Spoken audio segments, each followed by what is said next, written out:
Baik, saya ingin ke Pak Ito.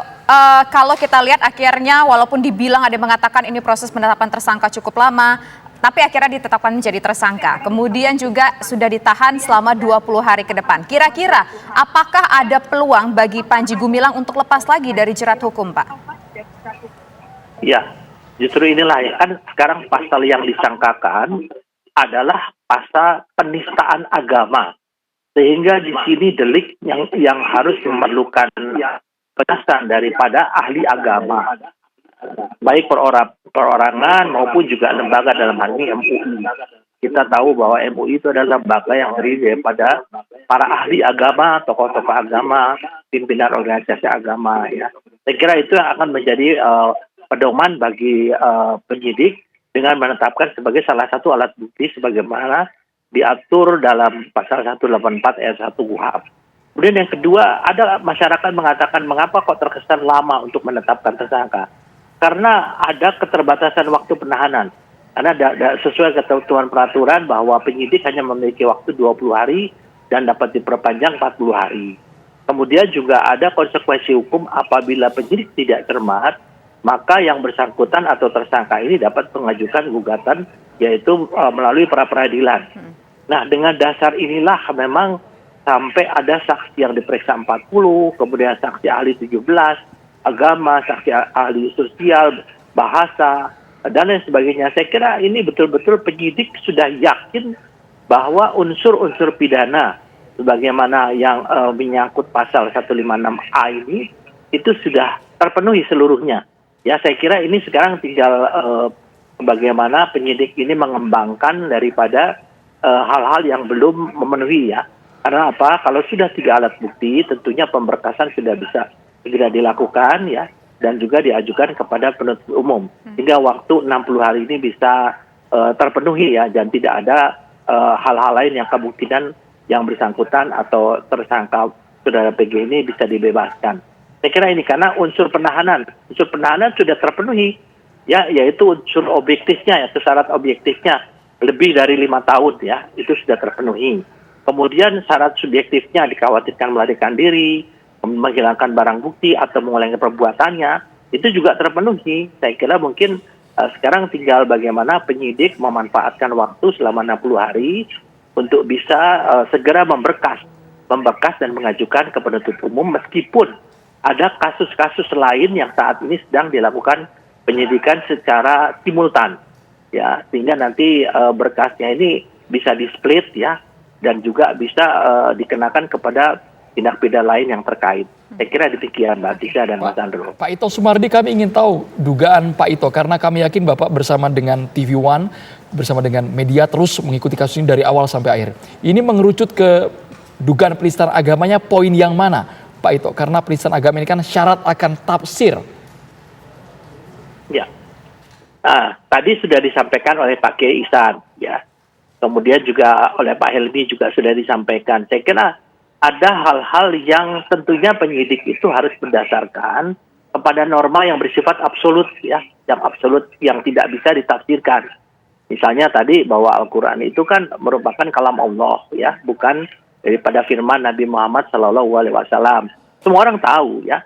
Dan yang paling penting, siapa yang menentukan itu benar atau tidak adalah ahli, yaitu ahli agama, baik perorangan maupun lembaga. Keterangan daripada MUI sebetulnya fatwa itu kan tidak memiliki hukum yang mengikat.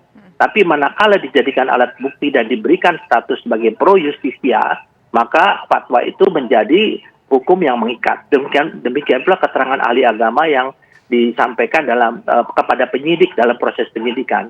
Jadi itulah yang menentukan nanti, sehingga yang mengatakan bahwa itu salah atau benar adalah tentunya di peradilan. Ya. Dan kita tinggal menunggu bagaimana nanti daripada sanggahan daripada penasihat hukumnya, kemudian dengan jaksa yang mewakili negara tentunya. Oke, baik. Nah, ini berbicara saat fatwa, waktu itu kita sempat berdiskusi juga bahwa kenapa sih fatwanya lama banget nih dikeluarin MUI, ternyata kan sudah diberikan oleh MUI kepada Mabes Polri. Tapi kita bisa tahu detail-detail isi fatwanya itu apa secara garis besar, Pak Ihsan? Iya, Iwan sudah lama memang meminta fatwa, tapi kami sampaikan bahwa fatwa itu pemohonnya adalah Mabes Polri. Jadi kita sampaikan kepada pemohonnya, bukan kita buka kepada publik. Nah, karena ini hal-hal yang bersangkut paut dengan kepentingan tadi. Walaupun tidak mengikat fatwa, tetapi ketika dia menjadi pro justisia, jadi bahan alat bukti, kata Pak Jenderal Ito Sumardi yang mantan Kabar Eskrim, maka dia menjadi hukum yang mengikat, menjadi alat bukti yang kuat. Nah, di sini tentu kami kenapa tidak menyampaikan secara terbuka mengenai fatwa ini, tetapi menyampaikannya kepada pemohonnya. Nah, yaitu karena tadi jangan sampai ini beredar luas dan kebermanfaatannya bagi pemohon tidak terlampaui, tidak tercapai. Tapi bila mana memang ingin juga diketahui, ya sama saya kira apa yang dirasakan oleh publik, bahwa salah satu hal misalnya tadi yang Tuhan tidak bisa berbahasa Indramayu, itu bagian yang ada di dalam fatwa itu. Maksud kami dari sekian banyak deretan kontroversial di Al Zaitun, Pak Iksan, apakah memang itu yang paling dominan, yang paling keliru yang diartikan oleh Panji Gumilang dibandingkan ada sholat campur safnya, kemudian pernah juga imam perempuan atau muazinnya bukan menghadap ke kiblat dan lain-lain? Untuk yang lain sudah kami fatwakan, ya, fatwa nomor 38 tahun 2023 yang berkaitan dengan wanita menjadi khotib dalam sholat Jumat dan kerenggangan sholat dan lain-lain. Tetapi untuk yang tadi bertebaran semua itu kan ada hal yang bersifat fikih, ya, yang masih bisa diperdebatkan, ada yang harus diterima karena agama itu ada yang bersifat dogma, ya, atau nakli, ada yang boleh ditafsirkan. Nah, kalau kata Pak Ito Sumardi tadi, kalau yang sudah harus diterima begitu saja ya susah, jangan digugat lagi, jangan diganggu lagi, karena kalau diganggu lagi menimbulkan gaduh. Nah, itu yang tadi dalam Al-Quran, dalam ajaran Islam kita sebut nakli. Dalilnya sudah given, sudah seperti itu. Nah, juga fatwa yang kaitannya dengan yang tadi yang sudah given itu, yang kita berikan. Artinya terhadap misalnya tadi yang dikatakan bahwa Tuhan tidak mengerti bahasa Indramayu, itu artinya sudah masuk dalam kategori penodaan agama. Di sanalah muncul pandangan keagamaan kita. Itu yang kemudian orang mengatakan bahwa itu adalah fatwa. Nah, tapi bukan hanya itu satu-satunya, ya, karena tadi untuk kepentingan pemohonnya kami tentu saja tidak berkenan atau tidak etis kalau menyampaikan di media, karena yang pemohonnya itu dipergunakan untuk apa nanti? Karena tadi apabila nanti dipergunakan sebagai alat bukti dan itu pro justisia, di persidangan kemudian diakui, divonis sebagai landasan hukum, hakim memutus atas dasar fatwa, maka fatwa menjadi hukum. Jadi kekuatan fatwa bukan lagi sekedar anjuran yang boleh mengikat boleh tidak, tetapi ketika sudah menjadi hukum sebagai landasannya, ya, produk pengadilan putusan hukum, maka dia mengikat sebagai hukum. Nah, besok berarti tidak boleh lagi orang berpendapat mengenai perihal Tuhan, Al-Quran adalah kalimat Nabi Muhammad. Bukan kalam Allah. Bukan kalam Allah. Nah, karena apa? Bila mana terjadi pandangan seperti itu berhadapan dengan hukum. Walaupun tadinya dari fatwa. Nah, inilah sebuah kekuatan dari sebuah institusi yang namanya Majelis Ulama Indonesia. Oke. Nah, sekarang kita ingin ke Pak Helmi. Pak Helmi, tadi kalau kita mendengar suara dari Pak Helmi sekali lagi mengatakan bahwa tidak mendukung Panji Gumilang. Pak Helmi sebelumnya mengatakan bahwa menghormati kebebasan dalam berpikir. Tapi ketika sudah dimunculkan oleh fatwa oleh MUI, kemudian juga Panji Gumilang sudah ditetapkan menjadi tersangka, artinya apa yang disampaikan oleh Panji Gumilang sebelumnya ini adalah sesuatu yang tidak benar. Begitu, Pak Helmi? Anda sepakat dengan poin itu? Polisi itu juga bukan penentu kebenaran. Ini kan ada Pak Ito di sini. Kita sebagai bangsa harus bersepakat bahwa kebenaran itu nanti baru muncul setelah ada keputusan pengadilan. Kan setelah, Pak Ito lebih paham dari saya karena beliau adalah Komjen, bekas Kabar Eskrim. Ini kan setelah dikumpulkan bukti-bukti, kan dilempar ke kejaksaan. Tunggu P21 dulu kan gitu Pak Ito ya. Setelah jaksa siap nih menjadi atas nama negara menuntut, baru ke pengadilan. Di pengadilan belum tentu salah. Bisa jadi Panji Gumilang salah, bisa jadi benar tidak bersalah. Itulah peradaban tertinggi yang harus kita hormati. Tapi begini Pak Helmi, Pengadilan sejak jika Ya. seseorang diduga tidak melakukan kesalahan, tidak mungkin akan ada laporan dan tidak mungkin kalau tidak ada laporan itu dilakukan penegakan hukum. Bagaimana dengan soal poin itu Pak Helmi? Makanya kalau orang diduga salah namanya tersangka. Dia belum tentu salah, tersangka. Itu hukum kita bilang begitu. Nanti begitu dia masuk ke pengadilan namanya terdakwa. Nanti setelah ada vonis, dia bisa bebas, bisa jadi terpidana. Mari kita hormati itu, Pak Helmi. semua itu. Pak Helmi Hidayat. Ya. Dalam poin penistaan agama, tadi dari MUI menegaskan tidak bisa ditawar sama sekali Bapak, sifatnya absolut dan tidak bisa ditafsirkan sepihak karena ada ukurannya tadi ya. Artinya apa yang dikatakan oleh Panji Gumilang yang sudah terlontar itu, Pak Helmi, tidak termaafkan Pak, kalau versi MUI Pak.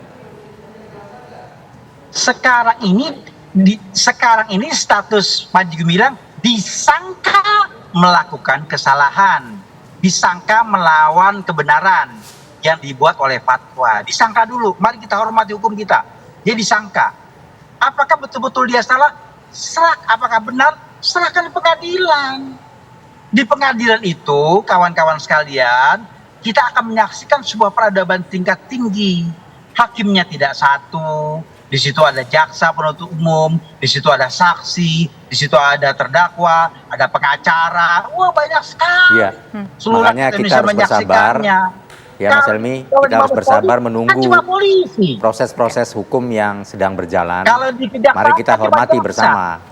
Kalau perdebatan ini masih berkaitan dengan iya tidak, ya itu namanya debat kusir. Maka kita menghormati semua prinsip-prinsip hukum Debat kusir dan sama Kiai. tadi saya katakan polisi Sebentar Pak Helmi, kita dengar dulu Pak Ihsan, Pak Helmi nanti saya sudah on the berikan track waktu. yang melakukan langkah-langkah penyidikannya, dan ini tentu tidak gegabah ya, didasarkan atas berbagai pandangan ahli penyidikan dan satu lagi fatwa Majelis Ulama Indonesia yang tentu umat Islam menghormati sebagai suatu produk yang ulama yang patut dihargai. Oke. Oleh karenanya mari kita tunggu proses-proses ini, semoga lancar prosesnya dan yang bersalah tentu akan mendapatkan punishment atau hukuman, dan masyarakat tentu sudah tidak lagi berdemo ya, kita percayakan kepada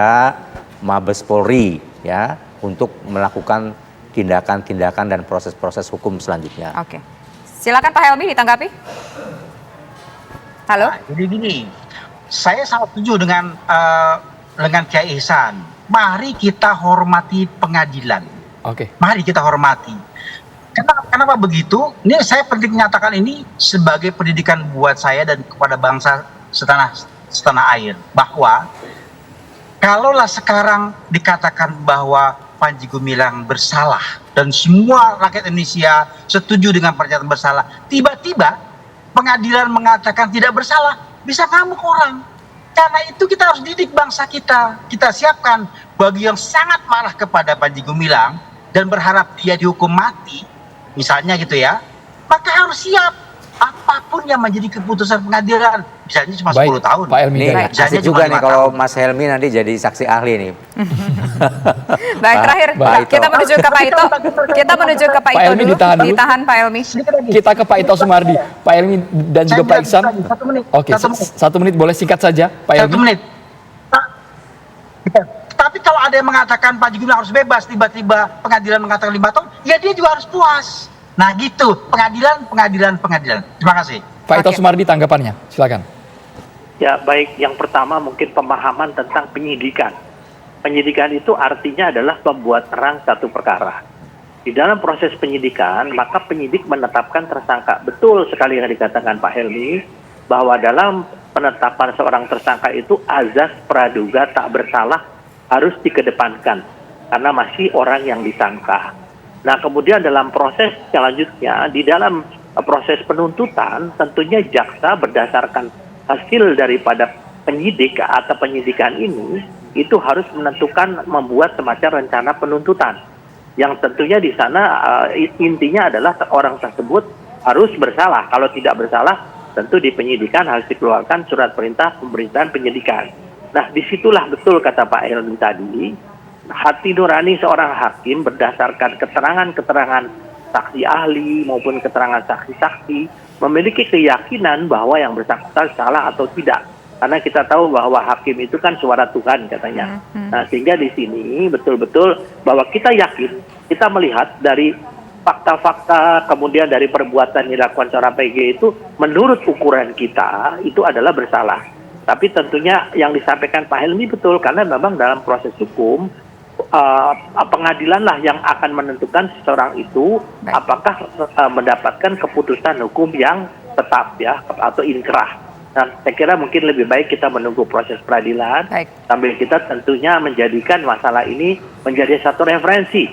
Ya, tentunya MUI kan sudah tahu, betul dikatakan Pak Kiai Ihsan tadi, nanti akan bisa jadi jurisprudensi kalau ada kasus yang serupa, bahwa fatwa yang dikeluarkan MUI ini akan menjadi sesuatu fakta hukum ya yang mengikat gitu. Saya kira itu pendapat saya. Baik, terima kasih Pak Ito, terima kasih Pak Helmi, terima kasih juga Pak Ihsan sudah bersedia hadir ke studio kami.